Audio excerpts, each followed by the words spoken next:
अभियुक्तर बयस जाणिबारे पुलिस सांघातिक त्रुटि अन्य कैदी सहित 20 दिन जेल रहिला नाबालक। एभली घटना घटी नवरंगपुर में जिलार एक्सपर्ट्स पैनल कमिटी नवरंगपुर उप कारागार परिदर्शन करने समय एभली घटना सामना को आसी। टीम सदस्य माने नाबालक को जेल देखि बयस पचारिबा परे सत्यासत्य सामना को आसला। सूचना अनुसार गत मास मैदलपुर थाना अंचल एक हत्याकांड मामलें 7 जन को कोर्ट चालान करथिला पुलिस। ए अभियुक्त मानक मध्य से नाबालक भी थिले। एक्सपर्ट कमिटी बयस प्रमाणपत्र दस्तावेज जांच करी से नाबालक थिबा कोर्ट को जणाइबा परे तांको भवानीपाटना स्थित बाल सुधार गृह को हस्तांतर करा जायछि। अन्यबेले पुलिस जांच करिथिबा रेकर्ड रे उक्त अभियुक्त साबालक थिबा जानिबाको पाई कोर्ट चालान करा जायथिला बोली पुलिस कहिछि।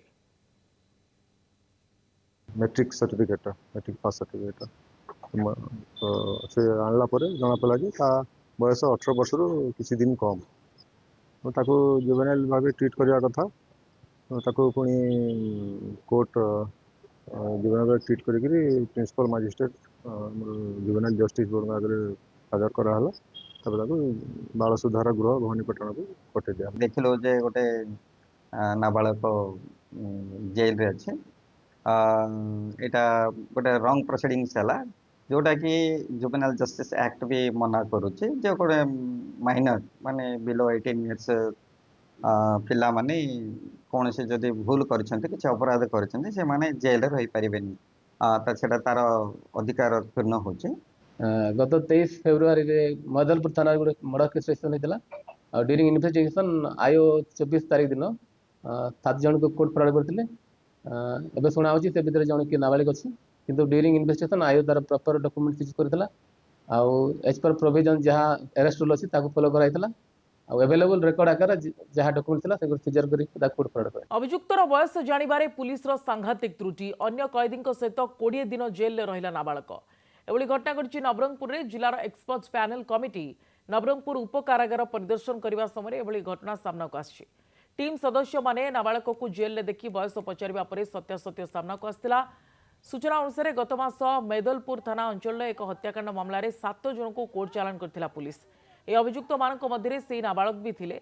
एक्सपर्ट कमिटी बयस प्रमाणपत्र दस्तावेज जांच करी से नाबालक थिबा कोर्ट को जणाइबा परे तांको भवानीपाटना स्थित बाल सुधार गृह को हस्तांतर करा जायछि। अन्यबेले पुलिस जांच करिथिबा रेकर्ड रे उक्त अभियुक्त साबालक थिबा जानिबाको पाई कोर्ट चालान करा जायथिला बोली पुलिस कहिछि।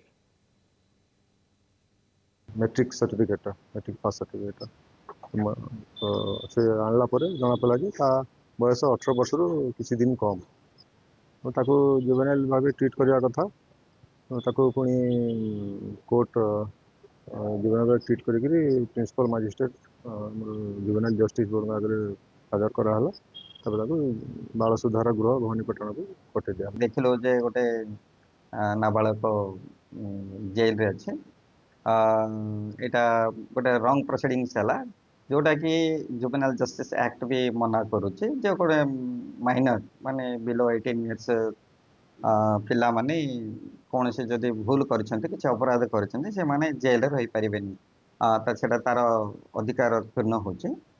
गत 23 फेब्रुआरी रे मैदलपुर थाना गोटे मर्डर केस रजिस्ट्रेशन होइतला और ड्यूरिंग इन्वेस्टिगेशन आयो 24 तारीख दिन 7 जन को कोर्ट फरवर्ड करथिले।